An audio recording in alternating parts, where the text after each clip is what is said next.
Et c'est le Steel Dream Show.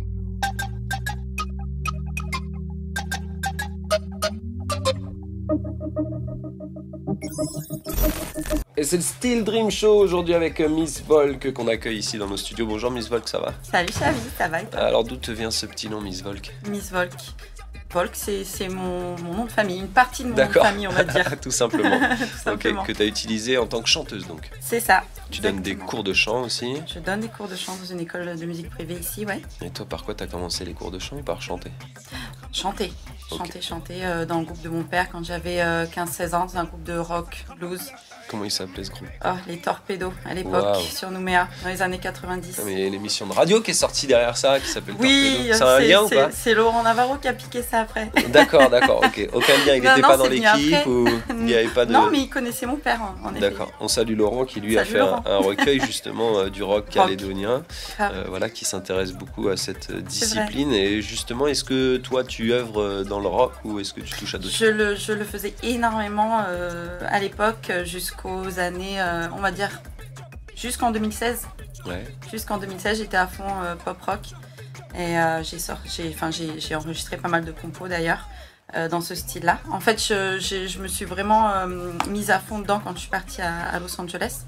J'ai rencontré beaucoup de rockers et j'ai continué dans la même lancée en fait avec des Suédois, des Américains et voilà, c'était vraiment parfait là-bas pour le hard rock, le heavy metal, trucs comme ça. C'était quoi? C'était pour apprendre Los Angeles? À Los Angeles, par contre, ouais, je suis partie pour une école justement de musique et chant, spécialité chant, parce que je savais que je voulais en faire mon métier. Là, j'avais 21 ans.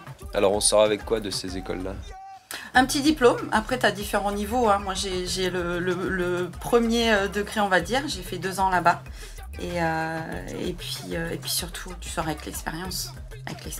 Des contacts aussi ou pas? Des contacts, oh, c'est plutôt des musiciens, des profs avec lesquels tu as gardé contact et qui ont été des super exemples pour toi, quoi. Mais, et alors ça danse, ça chante sur les tables à la cantine, tout ça ou pas? Est-ce que c'est High School Musical là-bas, le délire? Ah bah, du tout, oula non, non, c'était pas du tout dans ce délire-là. Vas-y, raconte-nous pour tous ceux qui voudraient y aller, c'est quoi la journée classique d'un étudiant? Déjà, elle s'appelle Musicians Institute, c'est sur on était pas loin d'High School Musical finalement. C'est ça, c'est sur Hollywood Boulevard et en fait, non, c'est très posé, très...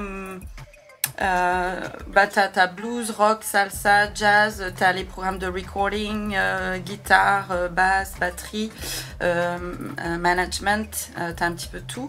Et non, tu as en fait tu as une salle principale avec une scène où tu peux justement tester les différents styles avec les autres élèves de l'école de musique, mais ce sera vraiment instrumental. C'est pas School Musical, on porte des couettes et on fait des harmonies en chant. C'est pas du tout ça. Est-ce que justement c'est très solfège aussi et très. Il y a ces élèves qui arrivent à se rassembler entre eux pour faire ce qu'ils ont envie de faire, c'est-à-dire sortir un peu des clous.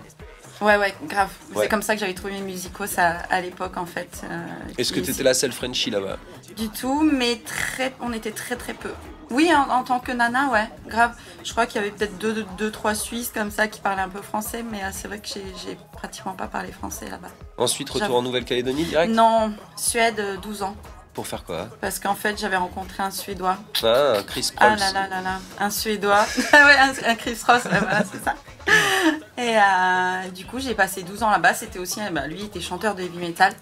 Donc, en fait, j'ai continué là-bas avec les compos. C'était dur. Quand tu arrives dans un nouveau pays, tu t'adaptes. T'as pas de sous, la grosse merde, tu sais.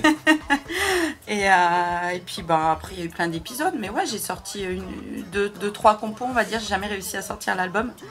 J'ai eu des enfants, je me suis mariée. Là-bas en Suède? J'ai tout fait en Suède. Ok. J'ai tout fait en Suède et puis je suis revenue ici donc en 2016 en Nouvelle-Cale parce que je suis née ici. Ok. Je suis d'ici. T'es passé du froid au chaud là? Grave, et puis j'en avais tellement besoin parce que j'étais frigorifiée là-bas. T'étais où en Suède? Déprimée. Vers Göteborg. Vers Göteborg.